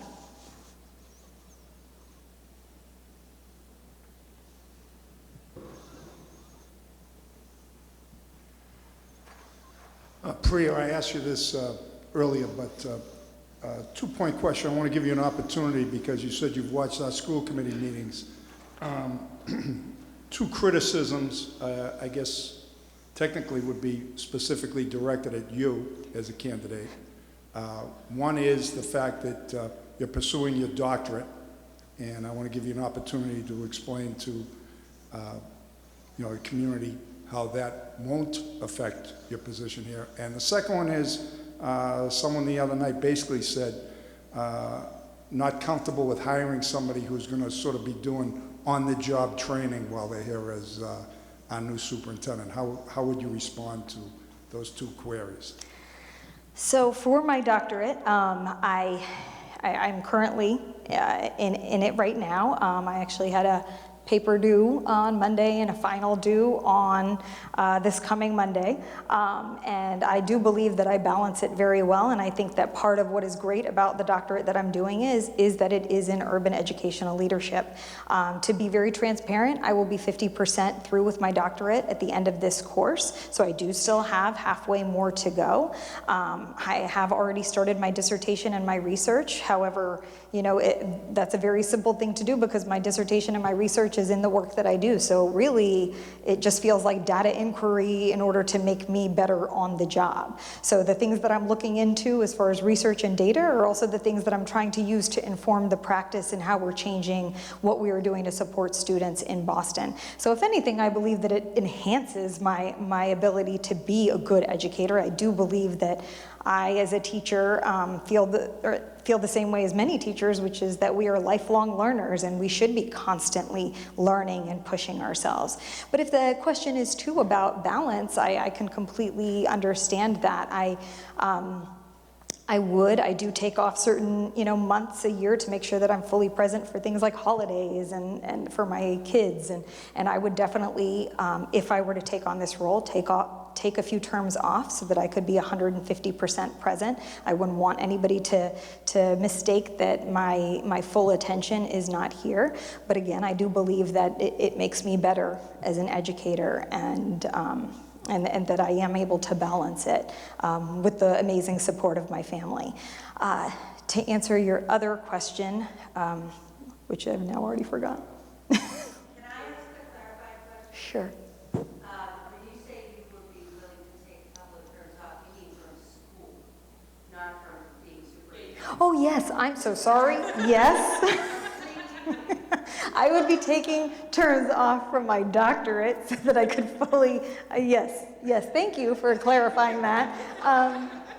Yes, no, I would want to have my full attention here. I do always, even because my current position is very demanding, I get hundreds of emails a day and there's a lot of work going on constantly, and I do have 2 children myself. I do take 1 course at a time. I never take more than that. However, I do also, when I'm committed, and I also have a full scholarship. I'm lucky enough to have gotten a full scholarship for this program, so I do fully intend to complete it, but they have been gracious enough to give me the flexibility to do it on the timetable that works best for me and the role that I'm in. Yes, so thank you for clarifying that. Yeah. Oh, sorry, the second part. Second part, Priya, was a statement that why should we have somebody getting on-the-job training while they're not superintendent? That's a great question. So I guess it's what perspective you're looking at training from. So, Having said that, Priya, yes. understand the prior superintendent was not a superintendent before he was. Yes. So, and I guess that was sort of my point, is that I think what I'd be training in is in Everett, in the community here, the systems and how they work here, the community members and being able to learn who everyone is. That's the real training. As far as kids and education and instruction, that training that I've been doing my entire career, that I am ready for. I also have been an assistant superintendent, and so I've definitely been in a role that is very similar as far as, again, my department is run like a mini district itself, and we do have a good amount of autonomy over, the decisions we make and the policies and procedures that we implement. So I do feel that I have experience there. However, I will say that even when I entered that position, I was coming from school administration, I was coming from the classroom. It was really the classroom on the ground experience that was able to prepare me to do that role. I think, again, the most important thing in this job is being able to know students and know education and know instruction and know teachers. That's the bread and butter of what we're doing. So I do feel fully prepared. I also do my homework. I spend a lot of time, reading and studying. That's something I did when I took on this current role, making sure I knew the budget inside and out, knew where every dollar was being spent. And that's what I mean when I talk about wanting to engage everybody, is I think it's very important that I will have to spend a lot of time and effort working to get to know the things that I don't know, which is, again, that's the community here in Everett. And that's what I think is the real training I need to do.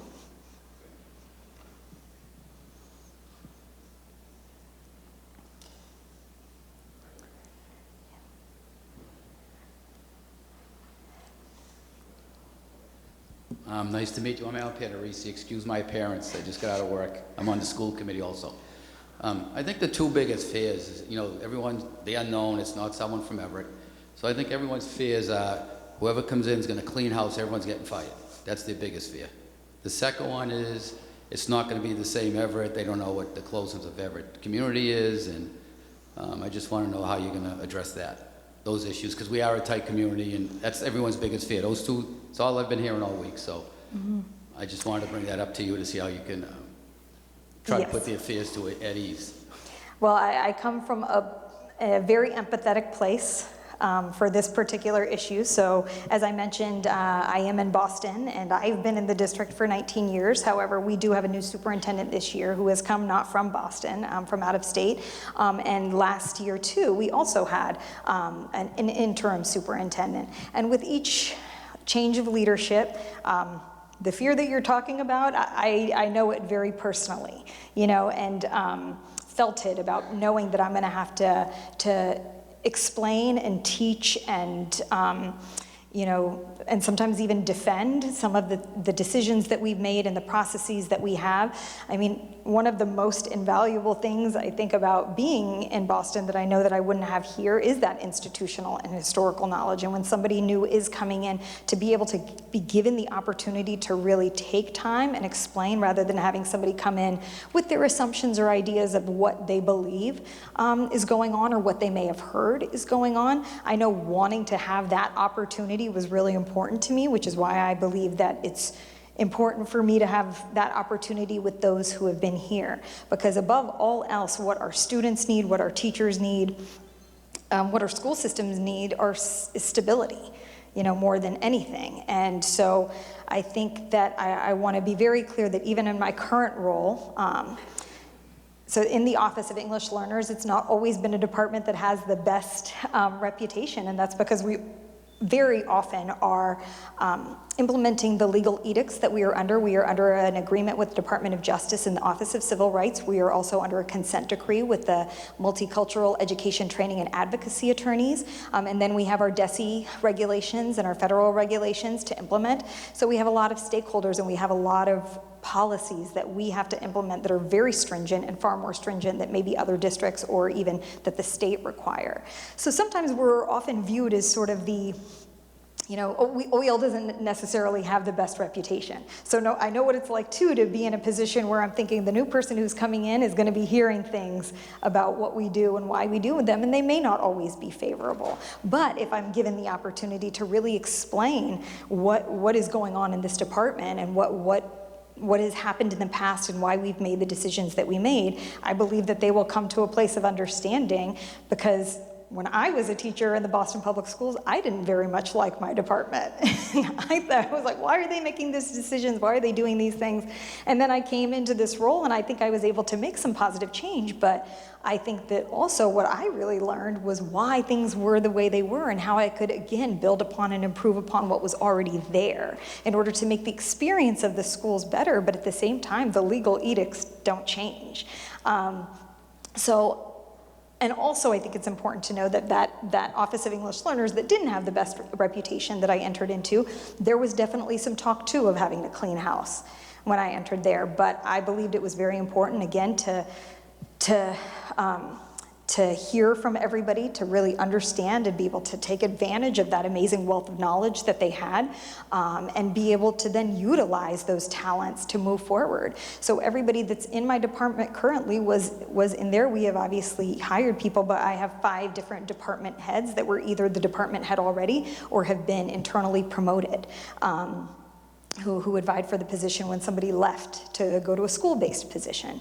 So I did not believe it was appropriate to clean house. I felt it was appropriate to really learn who people were, what their motivations were, because oftentimes too, and I know this even in my own role, that intentions were good and decisions were made, and maybe they didn't even have the autonomy to make a decision that they were being judged for. In the same way that, I have to implement policies and procedures that maybe are not under my control. So being able to really have the opportunity to talk with them and then be able to see what it is that they wanted, what they saw as barriers, and how we could overcome them together and work towards moving out of some of these edicts that are bogging us down, and how to, even in the meantime, be responsive to schools and make it a better experience for them as well.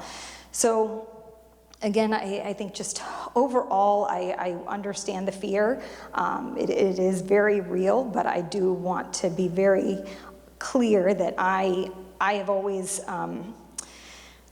valued commitment and dedication in my own district, and I would do the same thing here, because that is a treasure and it is not something that you should push to the wayside.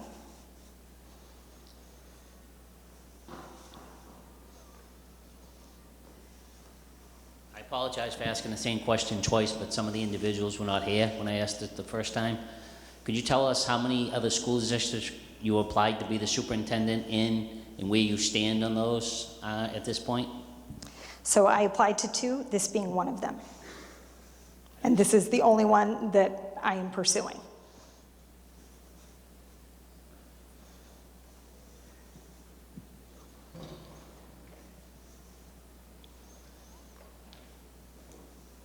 So we have recently implemented an academy model at the high school.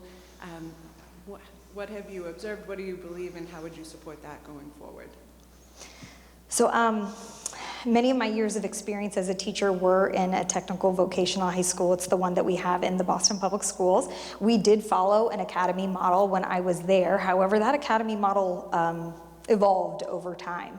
And it was really interesting actually to see that evolution. So when I first started, I was a teacher that was specifically for an academy called the Construction, Design, and Transportation Academy. So that had carpentry, facilities, sheet metal, auto tech, auto body, and those vocations in it. Those academies were kept very clean when I first entered, and so all of the students who I taught were in those vocations, which made it very much more simple for me to be able to work with their teachers and make sure that that we were planning together, that we were planning cross content, and that what I was teaching in ELA was actually very applicable in carpentry, for example.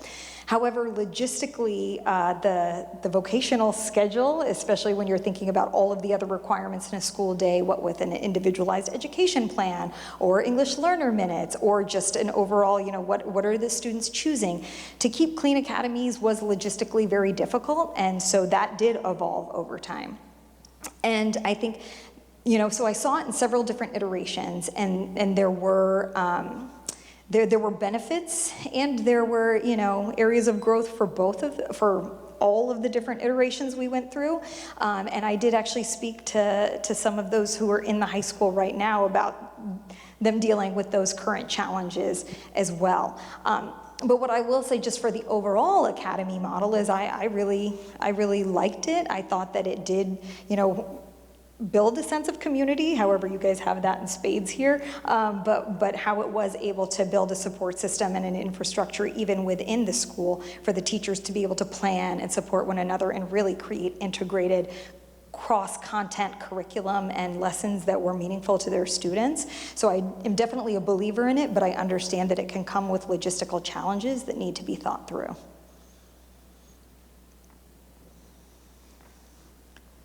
Hi. So this is definitely not a problem only in Everett, but among secondary education, higher education as a whole. There is a disconnect between the diversity of the faculty and the diversity of the students. So I was wondering what strategies you have to change that imbalance. So yes, that is the situation in most districts, definitely in the Boston Public Schools as well. And I think,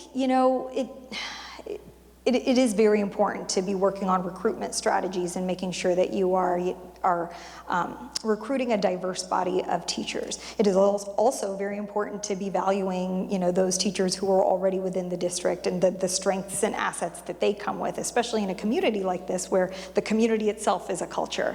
But I do think it's important to be able to be building systems, and it seems like what I feel the most in seeing what is happening here is that you already have a community where people who are going through the system then want to come back and teach here.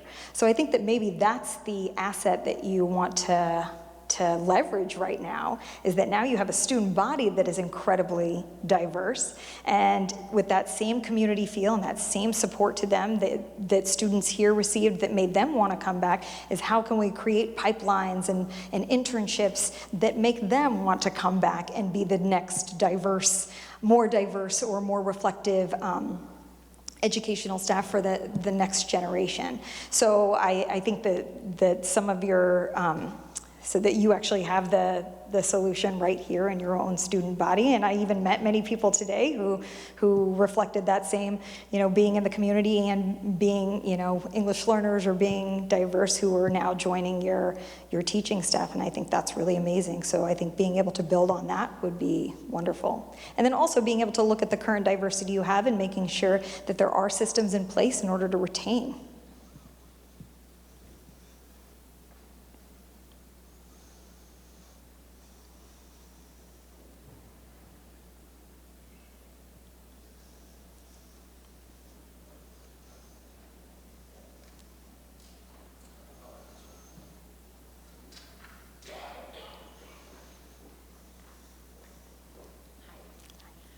So the city of Everett is a lot smaller than the city of Boston, and I know that that you do have experience in a bigger environment, but sometimes it's a lot harder to break into a smaller community that's already established. So could you talk to us about what do you think are, as the role of superintendent changes almost daily, what do you think is the primary role of a superintendent, and how do you think you'll be able to build that public support to push your agenda forward? So it is very much a challenge to be in a district as large as Boston, and I think that what is most attractive to me about Everett is not just the community feel, but the fact that it is smaller and more manageable. That people, as we were going through our visits, that people know people and that people have taught with others, and that there is a real interwovenness of this community. But yeah, you're right, that does make it more difficult to then be part of it. And I think that would really be my charge in building relationships and building trust with people who are here in the community already. To be able to talk to people and see what it is about Everett that brings them here, what motivates them to stay here, what they want to see made better and improved, and what they currently love about their current system. So I think that the relationships and the trust building are extremely important as far as what a superintendent's day-to-day job is. And from my own experience, it is very much, management related. It's there are a lot of logistical pieces as far as making sure that the budget is appropriately spent, that you are efficiently using all of your resources, that, there's a human capital aspect of making sure that classes are appropriately staffed, that programs are well-resourced, that they're accessible to all students. So there's a good deal of management when it comes to those items that we deal with on an everyday basis. But then I think also being a leader of any organization is about being able to inspire growth and change, and be able to empower those that are doing the work every day to really be their best selves, and be able to have some creativity and autonomy in the work that they're doing in their classrooms. I did get a question in the last session from a teacher who wanted to be able to be more creative, and how could they feel like in their current curriculum they would be able to be creative and plan with other colleagues and have some level of autonomy and not feel so constrained by the curriculum that then they, as they mentioned about some of their other peers, they just give up because they're no longer excited about what they're doing. So I think that as a leader, it is, especially of an educational organization, it is incredibly important that we are empowering our teachers who are working directly with our students to be the instructional experts that they are, to inform the practices that are happening in our classrooms, to really be able to inform us on what is going to be the great, amazing practices and strategies that we can use in our classrooms to get the best student outcomes and to have our students as best engaged as they possibly can. So I think that there is a management aspect of this, but there's also the portion of this that is about being a leader that inspires innovation and change and gives the space and time for those who are able to implement it to be the voice in it and to be able to help plan it and implement.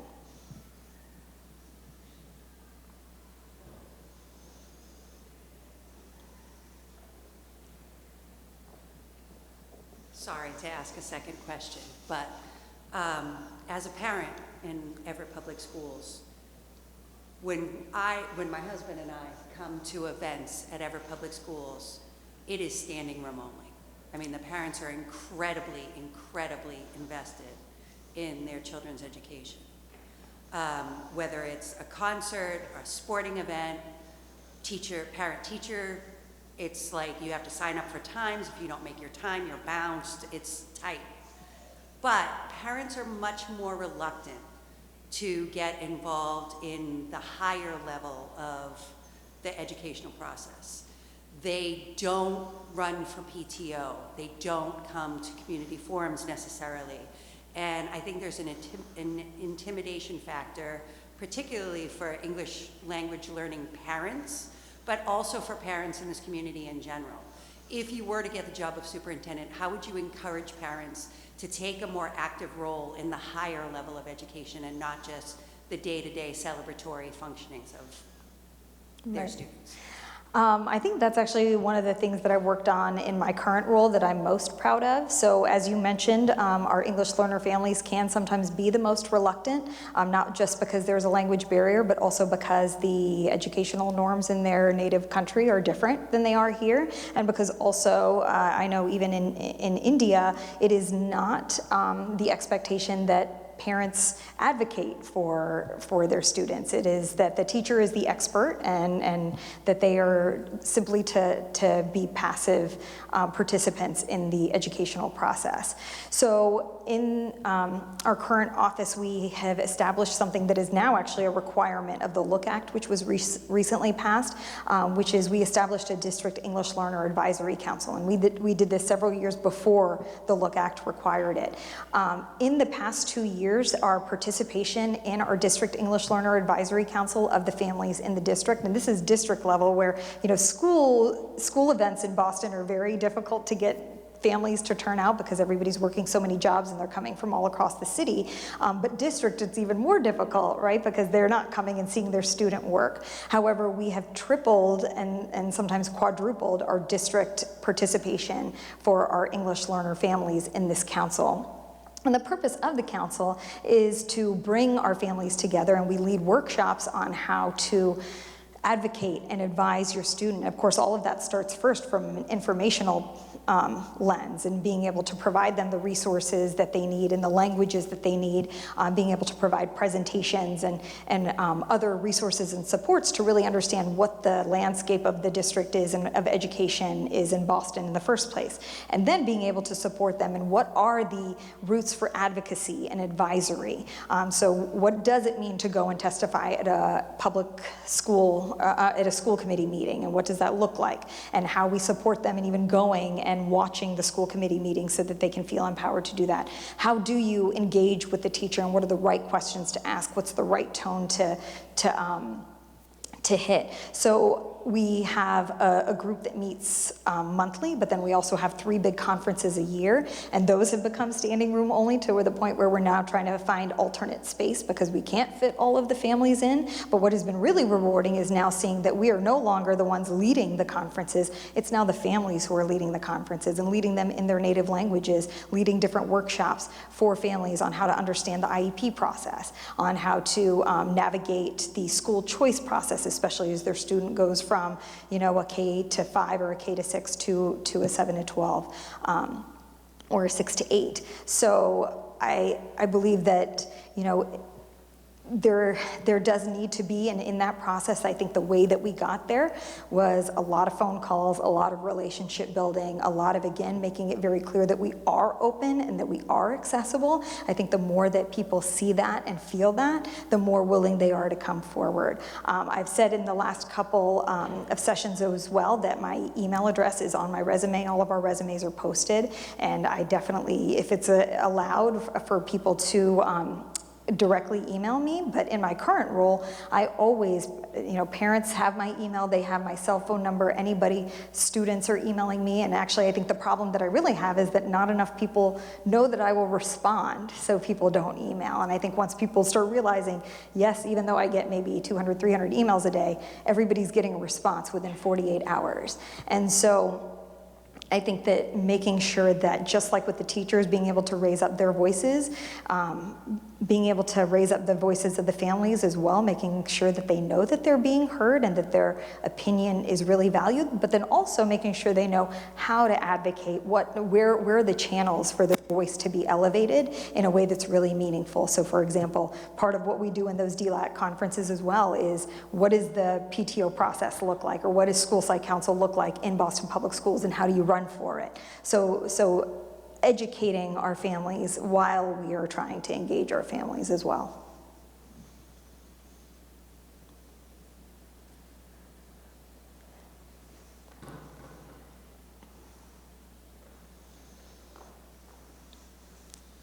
Thank you for being here this evening. My name is Carlo Di Maria. We met earlier. I'm the mayor of the city of Everett. You've done a wonderful job answering all the questions. I know it's not easy being up there in front of everybody and answering questions, and you've done a great job. A lot of things you've talked about, we are doing in the school system. Tell me, as you know, how the school committee in Boston is appointed by the mayor, and they choose the superintendent, and you know it's different here in the city of Everett currently. How do you view your role, if you were to be the superintendent, working with the mayor's office and the elected city council? How do you see that? Well, I think that there does need to be very open lines of communication and constant collaboration with the city department. I know that in the Boston Public Schools, our department heads, the assistant superintendents, the school committee are in very constant communication with our city council members. I have to go in front of city council every year to present on our budget, and I do have meetings with them throughout the year as well, especially those that are, you know, specifically for the contingencies of students that are English learner families. And so I think that it's extremely important to make sure that that line of communication is open. I know that with an appointed system that we have, our mayor is very involved in whether he sits on the school committee or not, is very involved in a lot of the decisions that are made in the direction of the district. So that has always been my experience, is that there should be a collaboration there. And especially in a city like Everett, where education is the top priority, where it is one of the largest line item on the budget, that needs to be a constant conversation, and that there needs to be some very close working together. I did get to read the financial report that you all recently put out, and saw that what a benefit it was to actually have people from the mayor's office be able to sit with people from the school committee and people in the school leadership to be able to really talk through some of the budgetary issues that were being had and how you were able to overcome those when you collaborated. And I think that is a true testament to being able to bring those parties together to make sure, since everybody's interests are the same, or being able to get, you know, the best resources we can with the money that we have, is that we're working together to do that, and that we're not, you know, working in opposition to one another. And just one question I ask candidates for positions when I interview for different jobs in the city. What did you do tonight to prepare yourself for this meeting today? So I've been doing a lot of reading. I did read the financial report. I read your recent MTSS report for your special education findings. I read all of your accountability memos and literature that's already on the DESE website, so everything that I could get. I have watched your school committee meetings. I've been streaming those for some weeks. I watched anything that I could find on YouTube, really, to just be able to even put faces with names. So I know there were some city council, or there were some school committee election videos where the candidates were talking about what was important to them. You know, Google is definitely very, very helpful when you're trying to do research. So I have been doing as much research as I possibly can. Again, I think it's extremely important when you enter any role to be studying, to be treating it as if it's you know, like a course. You're studying and you're learning and you're trying the best you can to get all of that knowledge so you can apply it in a meaningful way. Great. Good luck. Thank you.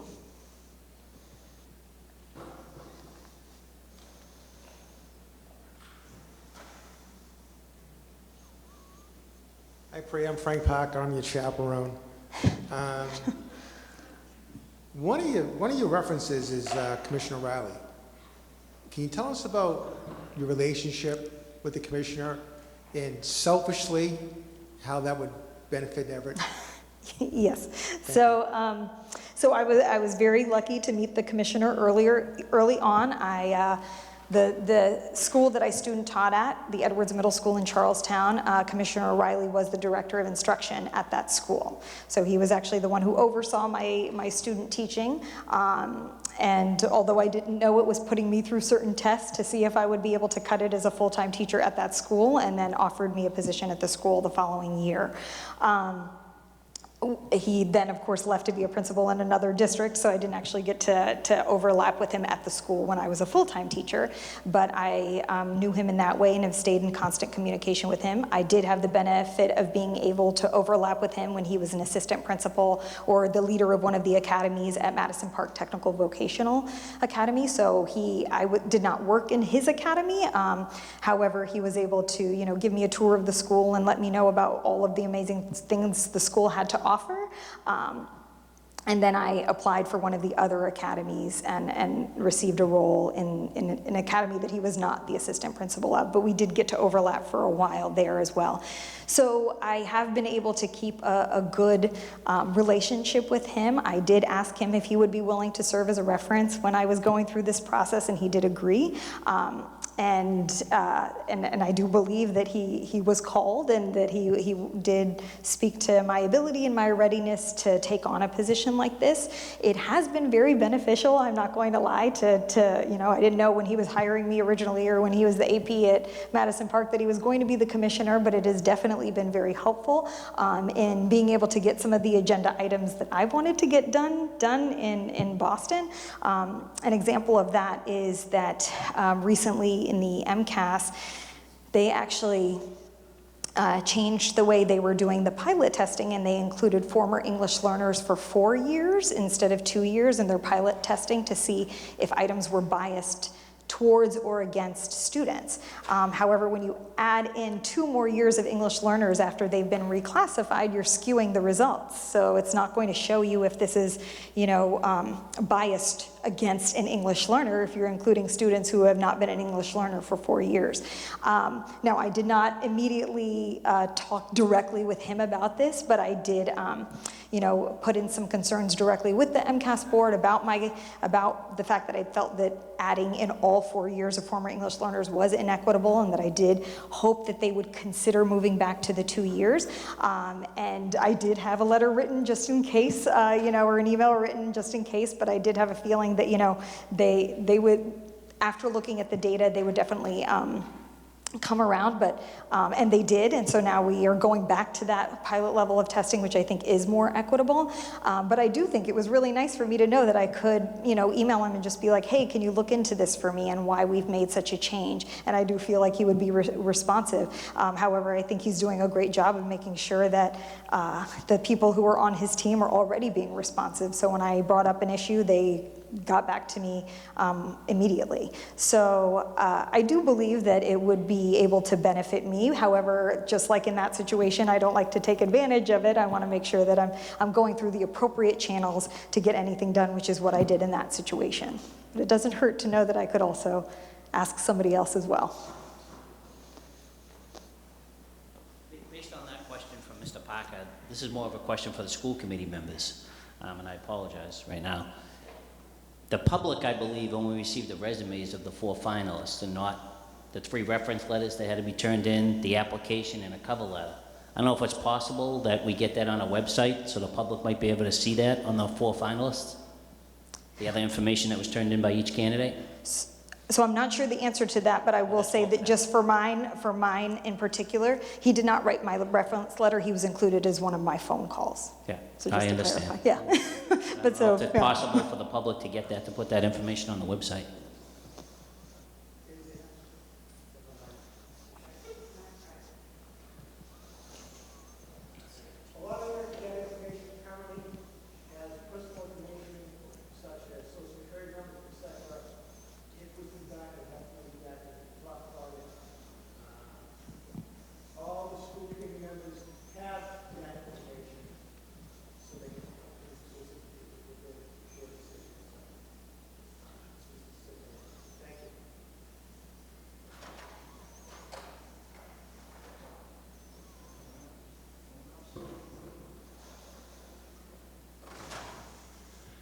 Priya, I think it's, you've had a long day. If you want to wrap up, and I think on behalf of everyone, thank you so much for being here, but again, give you an opportunity to sum up. Thank you. I just want to thank you guys again for, it's not just a long day for me. I know you guys have been, up and working and sending kids to school and teaching kids and all of those things during today, so I really appreciate you being here today to be able to ask questions and to listen to the responses. I just want to thank you so much for inviting me here today and for inviting me into your schools. It has been wonderful to be able to meet all of your constituents and your educators, and regardless of what happens, I do just want to say that I'm leaving this experience with a newfound appreciation of what it means to be such a tight-knit community and how that supports our students. And I will definitely take that forward with me in the future and how I can support creating that kind of environment in my current district and wherever I move on in the future. So thank you.